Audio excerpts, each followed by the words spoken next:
The biggest crypto liquidation in history has happened. Why did Hyperliquid hold out when others crashed? Here we go.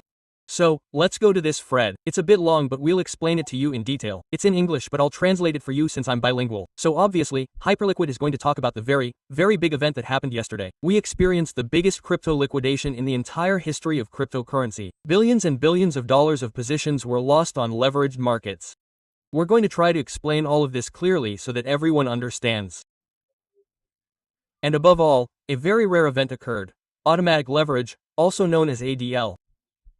We'll explain it now. Here we go. So if you don't understand what I'm saying yet, don't panic, I'll explain it simply. What is a loss? What is collateral? What is the point of insurance theft and, above all, why Hyperliquid, which is the most advanced platform at the moment, surely with Aster, managed to absorb this chaos without connecting. So we will continue, step by step. So first of all, what is a perpetual market? When you trade a perpetual, what we call per on the platform, you don't really own, that is to say, a perp.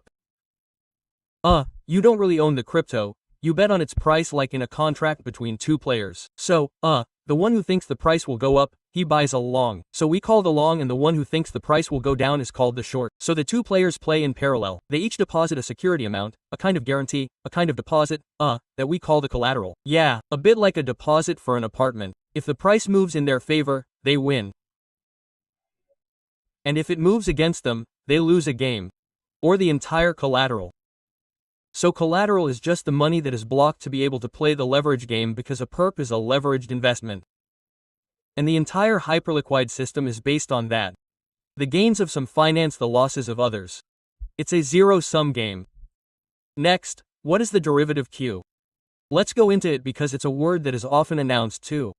The derivative DeFi is simply the same principle in terms of prices, but without the bank, without a broker, without a centralized intermediary, everything is managed by smart contracts in 100% crypto, that is to say autonomous programs on the blockchain. You are fully invested in the crypto and so these contracts ensure that the collateral is properly deposited, the liquidations are done automatically and no one can cheat. That's why it's quite complicated to create a platform like Hyperliquid, and that's why the guy who created it is a genius. Hyperliquid. So it's a platform that is 100% decentralized with the same quality of execution as Binance or Bybit. It's what we call a derivatives exchange. In short, Hyperliquid is very heavy. What happened yesterday? Let's get to the heart of the matter.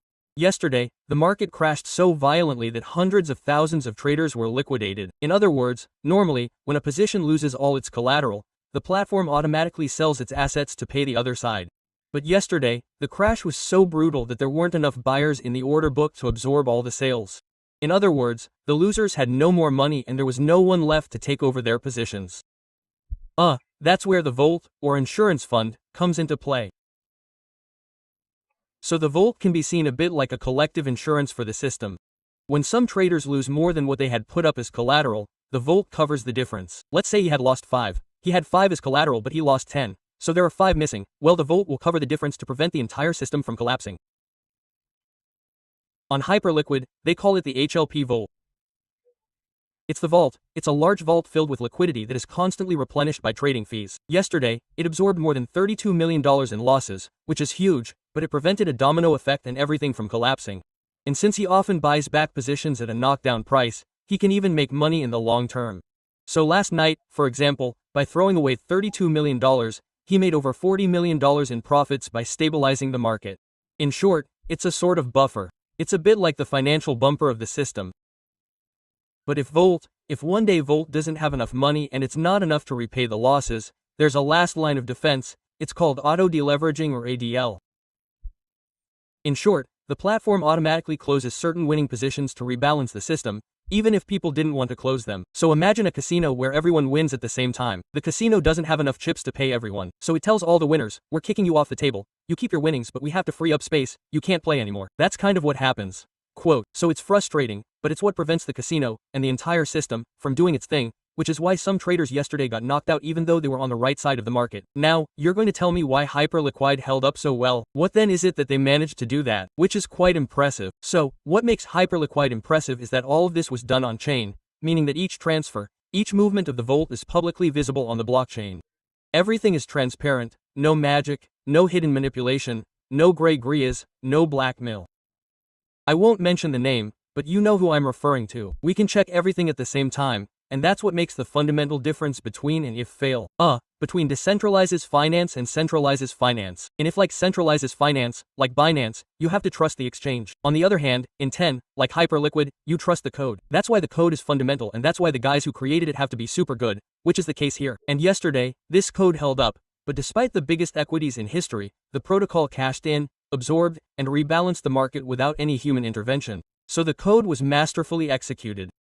In conclusion, this episode is a brutal but fascinating reminder. Derivatives markets do not offer real crypto but a fragile economic simulation, and Hyperliquid has proven that a decentralized system can be as robust, if not much more robust, than some centralized platforms. So to summarize, if I have to summarize the main points of the video, the collateral is your guarantee, the vault is the overall insurance of the system, and the IDL is the emergency button in case the vault is not enough. And yesterday, these three layers work perfectly, one after the other. If you were on Hyperliquid, you just got a real-time lesson in DeFi engineering. Well, in short, it's really, really heavy, which is also really positive for Hyperliquid and super bullish. So if you want to start trading on Hyperliquid, you've shown how robust they are, don't hesitate. The link is in the description. By going through the link, you'll obviously get a big discount on transaction fees, which is even better. Anyway, the conclusion is that this is heavy. The guys managed to manage this from start to finish with code without human intervention. Well, the truth is, hats off to you.